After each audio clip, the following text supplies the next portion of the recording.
বন্ধুরা দেখেন আসলে মনের কষ্ট লাগে কতটুকু। কালকে দিয়ে গেলাম সার, আজকে দেখেন কি পরিমাণ ঘাস জ্বালাইছে। দেখেন রোয়া খেতে ভিতরে এত পরিমাণ ঘাস জ্বালাইছে, আসলে বলতে পারতেছি না। কালকে ঘাস ছিল না, অতটা ঘাস ছিল না, মানে একটু পানি চেকচেকা পানি আছে, পানির মধ্যে ঘাসগুলো নিড়াই দেব। এখন দেখেন এত পরিমাণ ঘাস হচ্ছে, সার পায়া ঘাস মনে করেন উপর দিক বলগায় বলগায় উঠতেছে। হ্যাঁ, মানে খুবই খারাপ অবস্থা এই ক্ষেতের।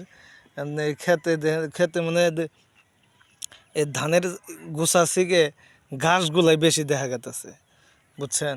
আসলে খুবই খারাপ লাগতেছে। আবার ওইটুক মনে করেন যে একটু আছে, আবার এইটুকু জ্বালার জন্য রেখে দিয়েছিলাম। এই জ্বালা খেতের জন্য মনে করেন যে খিসাপদ ধানগুলো আছে, এই খিসাপদ ধানগুলা লাগাইছিলাম। তো এই খেসাপদের ধানের মধ্যে যে পরিমাণ ঘাস উঠছে, তাহলে তো আসলে মনে করেন কি বলবো, কারণ এইগুলো তাড়াতাড়ি করে যদি না ঘাসগুলো না তুলে দিই, তাহলে মনে করেন যে সারা ক্ষেত গাছের ছায়া যাবো গা, মানে ধানগুলা বেড়ে উঠতে পারবো না, বুঝছেন। আসলে খুব কষ্ট লাগতেছে, এত পরিমাণ ঘাস উঠছে। এখন এই যে দেখেন, এই যে এটা তো দেখাইলাম, তো ওই যে ক্ষেতটা কালকে মনে করেন যে সার তো দিছি, ওই ক্ষেতেও যাইতেছি। মানে দেখেন কি পরিমাণ রোদ উঠছে, রোদের ভিতরে আসলে খুবই খারাপ। মানে এত পরিমাণ রোদ কপালের মধ্যে লাগতেছে রোদটা। এই যে দেখেন এই ক্ষেতের অবস্থাও খুবই খারাপ অবস্থা।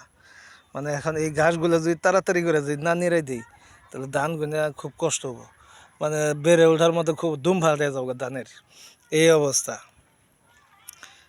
বুঝছেন। মানে কি ধানগুলো যে বাইরে উঠবো, সেই ঘাসে মনে করেন সবগুলা গাছের আটকে ধরে রাখছে, বেড়ে ওঠার মতো কোনো নাই, প্রসেস নেই। তাই এখন কি করবো নিয়ত করে, মানে নিয়ত করছি আর কি, মানে চিন্তা ভাবনা পাইতেছি না।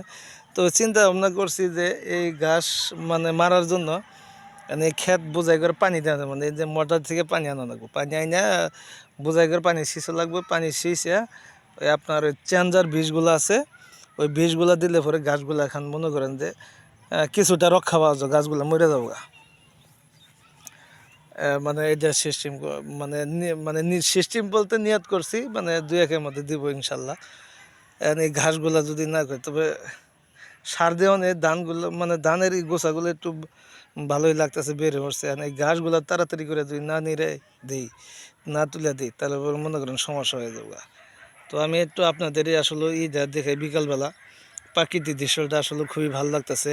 এই চড়া রোদের মধ্যে ভীষণ, মানে এত রোদ। তারপরে ওই যে অনেকে লোকজন যে দেখেন এই যে বিলাত তো জমি, তো এখানে ওই যে জালি দেখা হয়, মাছও মারতেছে, খুব অবস্থা। তবে আরেকটা আপনাদের দেখাই বন্ধুরা, আমার এই ক্ষেতটা মানে হঠাৎ করে কি বলবো, ধানের ভিতরে যাইতেছে যে পাতাগুলো পোকাই ধরছে, বিষ ধরছে। এই যে দেখছেন, এই যে পাতা সাদা হয়ে গেছে, মানে পোকায় ধরছে। এই পোকায় ধরছে, মনে করেন যে বালা মুসিবত চতুর্মধ্যে চাইবাইতেছে। আল্লাহ আল্লাহ উপরে আল্লাহর কাছে ইচ্ছা রেখে দিছি, আল্লাহ হাওলা মানে বেশি ধরে নেই, অল্প একটু। তো আল্লাহর পাকের ইচ্ছা, আল্লাহ সব কিছু বালা মুসিবত দূর করবে, নিয়ত করছি। তো বন্ধুরা এখন কি বলবো, তারপরে এখানে মনে করেন এই ক্ষেতের মধ্যে কোনো বৃষ্টি এখনো পর্যন্ত দেই নেই এই কারণে যে মোটামুটি ক্ষেতটা মানে যে পাশ দিয়ে, মানে যেইটুক, এই যে এইটুক আর ওই যে ওইটুকের মধ্যে একটু বীজ ধরছে, কি করে পোকা ধরছে। পাতাগুলো যে এইভাবে দেখেন, এই যে সাদা হয়ে গেছে, পাতাগুলো সাদা হয়ে গেছে। মানে বীজ যদি না দিই তাড়াতাড়ি, হ্যাঁ, তাহলে একটু মনে করেন যে হয়ে যাবে।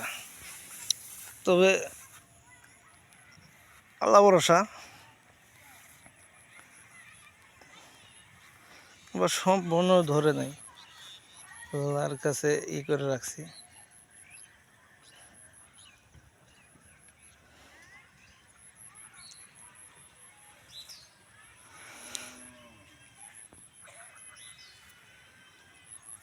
তো বন্ধুরা, মানে এটা একটু ভিডিওটা বানালাম খুবই, মানে মনে কষ্ট নিয়ে বানাইলাম, যে গতকাল সার দিয়েছে, আজকে ঘাসগুলা উঠে পড়ছে, এই কারণে কষ্ট করে, মানে কষ্ট লাগছে বিদায় ভিডিওটা করলাম। তো ভিডিওটা যদি ভালো লেগে থাকে অবশ্যই, মানে পরন্ত বিকেলবেলা অবশ্যই ভালো লাগবো, যদি ভালো লাগে লাইক কমেন্ট শেয়ার করে দেবেন, ফলো দিয়ে দেবেন, সাবস্ক্রাইব করে দেবেন। ধন্যবাদ সবাইকে, ভালো থাকবেন সবাই। আসসালামু আলাইকুম।